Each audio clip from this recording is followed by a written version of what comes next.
Si Nancy Foronda ng Bocaue, Bulacan. Ito po yung nakausap natin mga kapatid, June 18, araw po ng Huwebes. Grabe yung bilis, bukas Huwebes na ulit.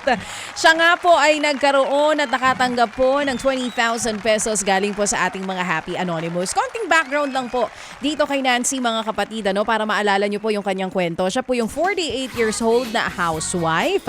Dating sekretarya po sa pagawaan ng kumpanya ng sidecar at wala po silang anak, hindi sila nabiyayaan ng kanyang kinakasama. Matagal na po sila nakasubaybay ng kanyang mister sa radyo mismo. Area manager naman po sa tindahan ng motorsiklo, ito pong kanyang mister. Nalaman nga po nila 2 years ago na may chronic kidney disease itong kanya pong asawa kaya nagdadialysis po sa ngayon. Pero ngayon, ang 20,000 piso po na naipadala po dito kay Nancy Foronda, nung makausap po natin siya, una ang sinasabi, pandagdag daw sa board exams ng pamangkin niya. Nandun po yan, kasama nila sa kanilang tahanan at pinag-aaral nga po ng nursing. Kakagraduate lamang po nito sa Bulacan State University sa kurso nga pong nursing at kinakailangan po ng pambayad sa board exams. Nabanggit niya sa atin, ang kinakailangan po ay 25,000 pesos para sa review center pero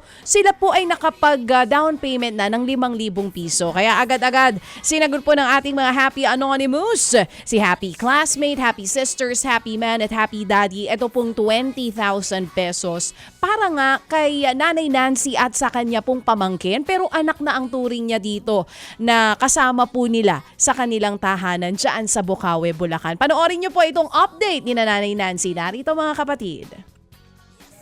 Hello po, ako po si Nancy Foronda ng Bocaue, Bulacan. Kasama ko po yung aking mga pamangkin at aking kapatid. Ito po yung aking mga pamangkin na sinasabi ko. Sila po ay mga consistent honor po sa pag-aaral. Kasama po namin yung kanilang mother na si Joanne Rivera. Yung kanila po kasing mother nawalan po ng work mula po noong January. So yung ibibigay niyo pong tulong para po sa pamangkin ko, para po sa board exam niya, ay napakalaking tulong po para sa aming pamilya. Maraming salamat po. Ako po si Aliyah. Ako po yung graduate ng nursing sa Bulacan State University na magna cum laude. Ako naman po si Alexia, isa din pong scholar ng Bulacan State University. Ako po si Aliana, grade 12 student po na last year po ay with high honor naman po. Tapos, ito po yung baby namin. Thea, yung may Down syndrome. Sige ka lang doon. Ayan. Sige ka lang. Oh, smile. Ito ba yung Ayaw magpakita. Thank you po.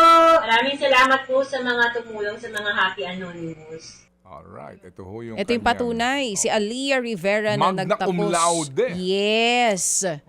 Ito po, yung kanyang nanay kasama din. Nandun din sa video kanina, si mommy. Ito po yung mga patunay nung mga certificates po nitong si Aliyah. Ayan, ang kanilang picture. At saka makikita mo doon sa mga bata na talagang, di ba?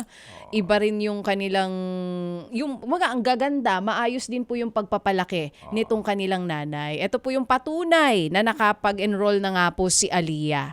nabayaran ng buo.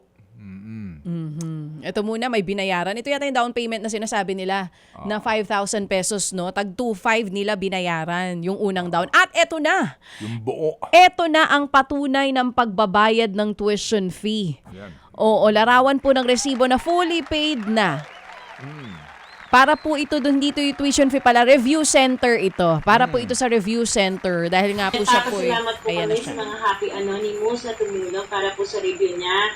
Si Happy Daddy, Happy Man, Happy Sisters, Happy K, Happy Anonymous, kay Sir Ted, kay DJ Chacha, kay Lord Aluna. Amen. Binabati po namin kayo ng belated Happy Father's Day. Father's Day po. Maraming salamat po sa tulong. Thank you din po sa mga Happy Anonymous. Malaking Happy tulong po ito classmate. para sa pamangkin ko kasi nawalan po ng work yung mama niya mula po noong January. Sana po magka-work na rin po siya this coming month.